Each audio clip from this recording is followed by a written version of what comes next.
Top creators strategically use shorts to drive their audience toward long-form videos or other shorts using YouTube's related video feature. But updating each short to point to the video you want to drive traffic can be a pain. So here's how to do it in seconds with TubeBuddy's Related Video Manager. First, open YouTube Studio. Now, click on the Content tab. Next, head over to Bulk and Miscellaneous Tools.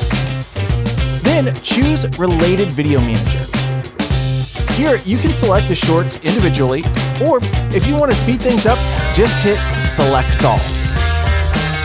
Now, click Related Video Manager again and choose the long-form video or short you'd like to send your viewers to. Once you pick your video, click Continue. Finally, hit Apply, and you're all set. Just like that, your shorts links are updated and will now funnel easy views directly into your long-form content or target short. Bottom line, if you're creating shorts but aren't using TubeBuddy's Related Video Manager, you're definitely leaving views, subscribers on the table.